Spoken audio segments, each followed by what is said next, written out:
Em Apocalipse 1, do verso 9 ao 19, nos é dito que os 7 castiçais de ouro são as 7 igrejas.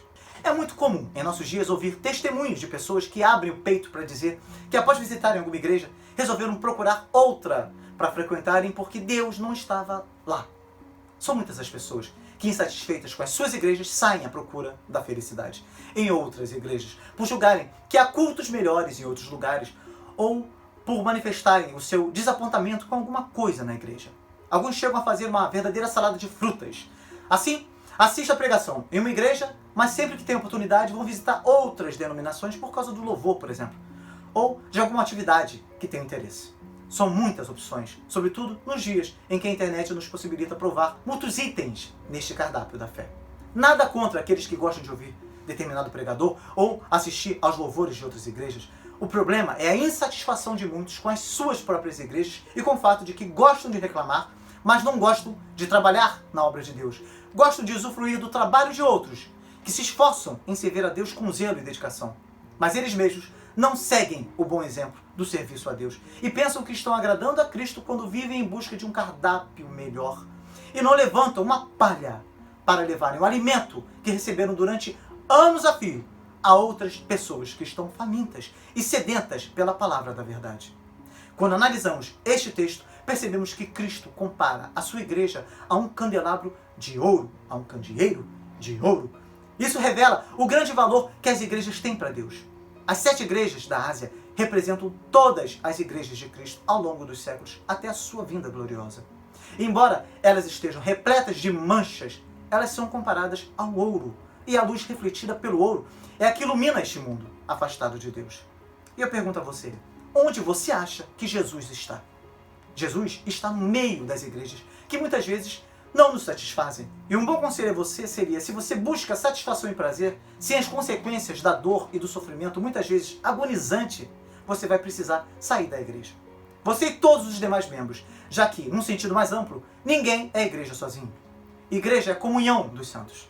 E esta comunhão jamais será perfeita nesta terra, senão no céu. Há uma historinha muito interessante sobre um homem que queria sair da igreja e foi explicar ao pastor que a razão eram os erros que ele podia ver.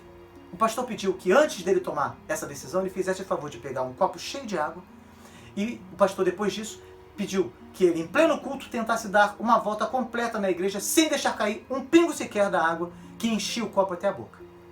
Ele cuidadosamente conseguiu cumprir esta tarefa. Levou um bom tempo, tá? E depois quis saber a razão disso. E o pastor sabiamente lhe disse que ele havia cumprido a tarefa porque a sua atenção estava no cuidado necessário para que a água não caísse. Sua atenção tinha que estar voltada inteiramente para a sua função e não para os erros dos outros, pois se ele se voltasse para os erros alheios, ele experimentaria o seu próprio fracasso. A caminhada cristã é assim. Na igreja, aqueles que trabalham não perdem tempo com os erros dos outros.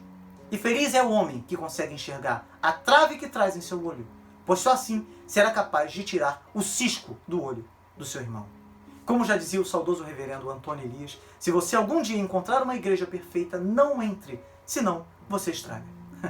Que sabedoria!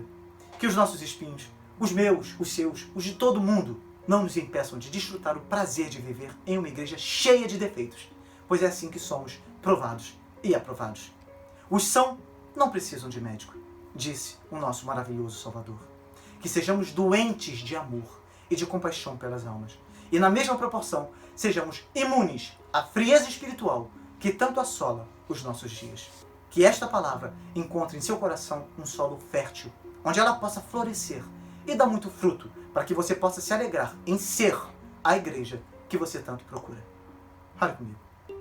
Senhor Deus, nós não precisamos fazer esforço algum para reclamar e para destruir aquilo que leva tanto tempo para ser construído. Deus, como é simples ficar na inércia, esperando ser servido, e depois reclamar de barriga cheia.